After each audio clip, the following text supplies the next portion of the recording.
Hi everybody, I'm Jack the Rambling Raconteur. I hope that you're doing well. I certainly am. I'm in a great mood as I engage the Moody Book Tag. It was originally created by Slanted Spines, and I was tagged just a couple of weeks ago by Brian at Bookish, even though this video is, the tag is several months old.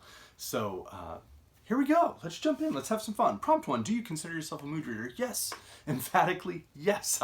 I've declared myself that on this channel, I think more than once at this point.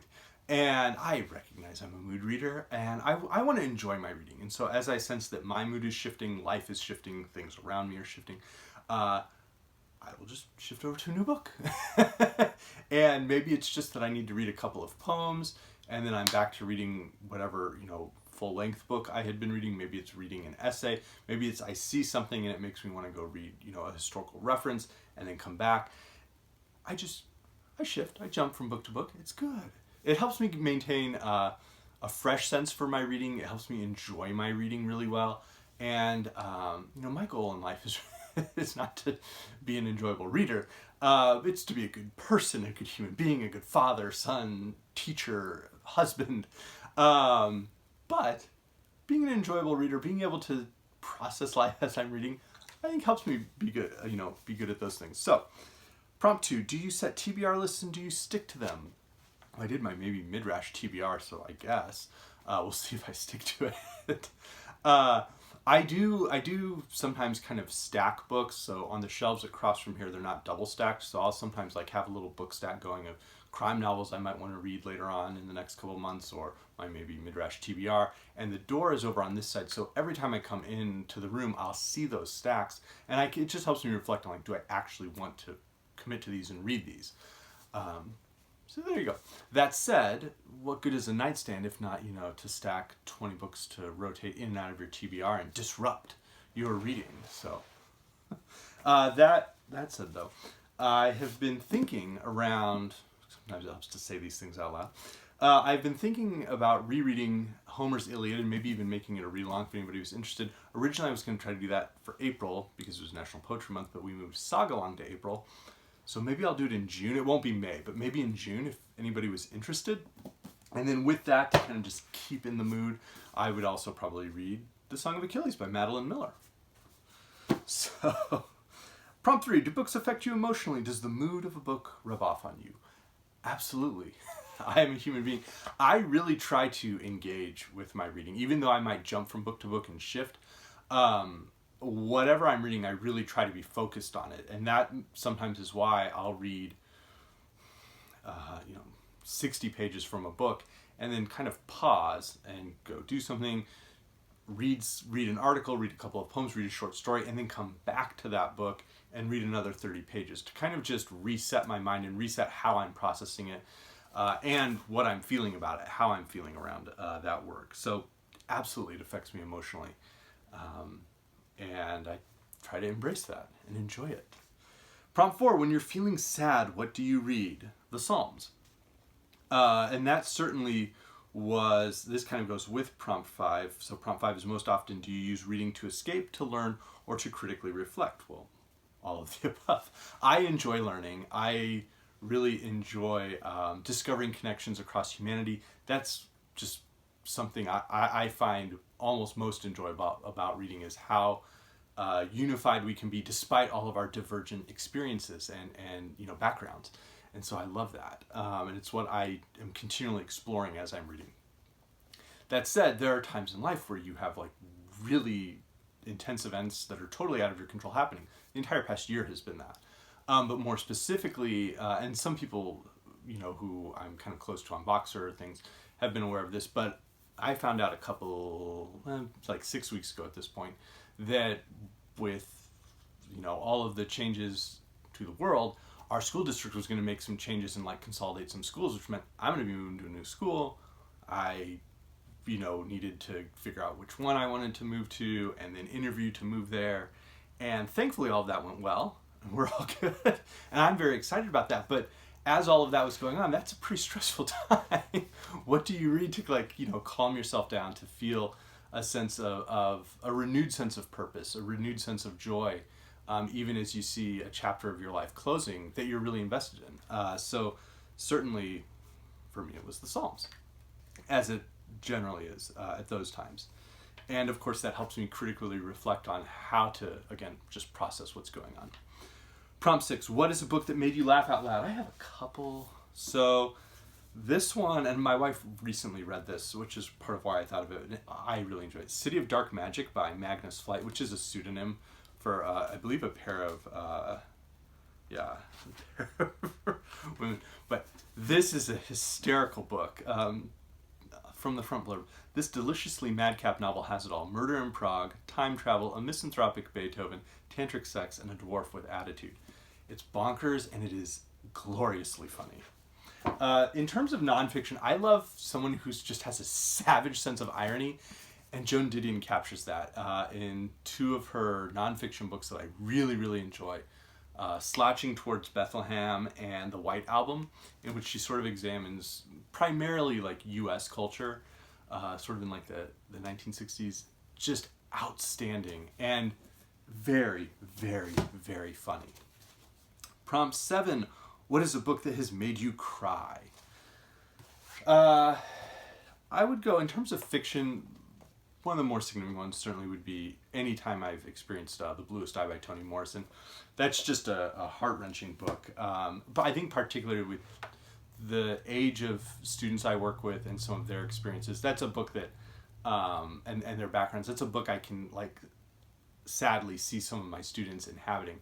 And just really trying to have the right empathy and a desire to, always give dignity to every human being's life, and their future agency. That's just a goal of mine.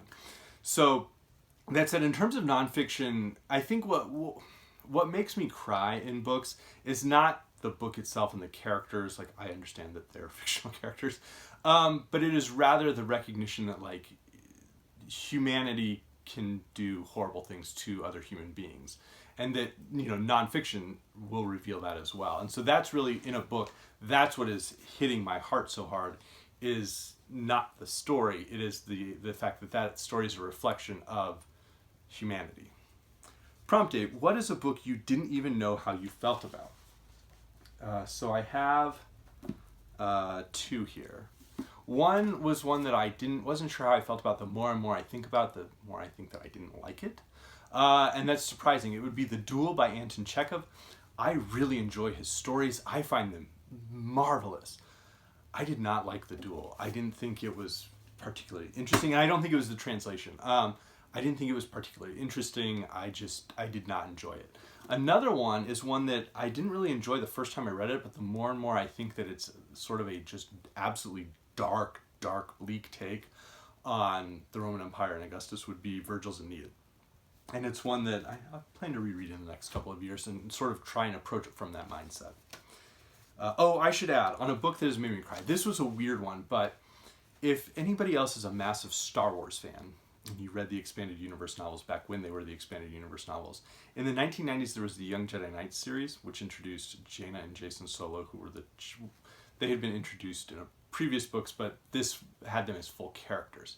And then years and years later, in the early 2000s, mid-2000s, we had the Legacy of the Force series, which has them in like their 30s.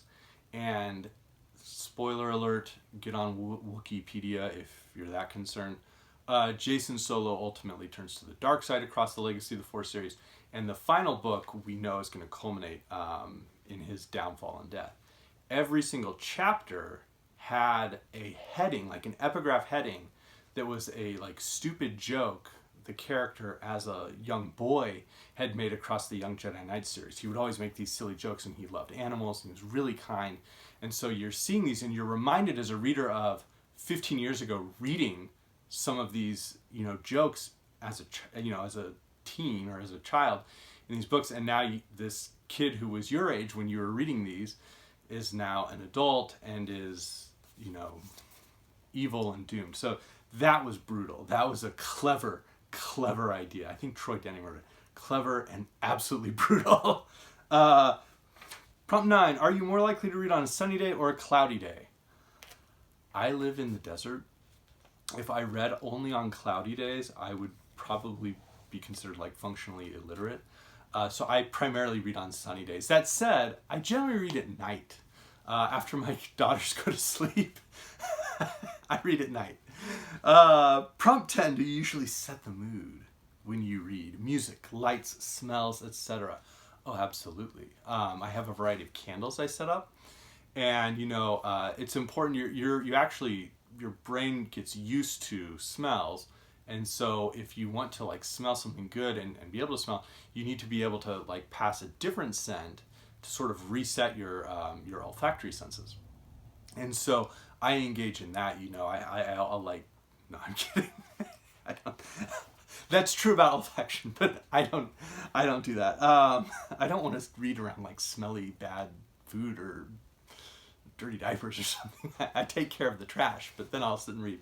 I generally do turn on the lights. I think lighting is very important, but it's lighting so that I can read. And I don't read while listening to music. I prefer to focus on what I'm reading. But yeah, I do set the mood. You know, I have my chair. It's very comfortable. I get the fans on and the lights on. And then I just try to settle down and read after my daughters go to bed. Prompt 11, can you leap from book to book, or do you need buffer time between them? Well, I had said that I was going to kind of reveal that. So some of these I've already put up like in videos or talked about, but this is what I've been reading across the past week. I finished Umberto Eco's The Infinity List, and I want to do a video on this, but I want it to be, it's one I'm going to have to do like some actual production on, not just talking to a camera. But this is amazing, and it had all of, it's an anthology to a certain extent, along with an extended essay from Eco, and so I was flitting into different works that this mentioned to read a little bit more deeply in them. Of course, I'm reading Njal Saga for Saga Long. I just finished reading The Historian by Elizabeth Kostova in discussing it with my wife last night. Really fun reread for us. I'm reading The Conference of the Birds by Attar. I'm also reading The Penguin Book of Modern Poetry. Again, I'm reading Conference of the Birds as I find that I need to switch over to something else. Maybe I read a couple of poems from The Penguin Book of Modern African Poetry, and then I'm reset. Or I would read 40 pages from The Historian, and then 40 pages from Conference of the Birds. Two totally different works. The Journals of Ralph Waldo Emerson. I generally read about a month's worth of entries each night. Cage of Spines by Swenson. And then, which one of these does not belong? Lord Fowle's Bane by Stephen Donaldson. So, yeah, flip from book to book. I'm blessed in that I have a decent memory so that I can usually remember what's going on in the book and sustain my reading. It's a sustained reading experience. I'm just kind of using a different, again, part of my like mind and emotions to read something else, and then I come back and get into that mode. So that's the Moody Book Tag, and hopefully you're still in good mood at the end of this. Again, I hope you're having a good week. Let me know what you think, and I'll talk to you later.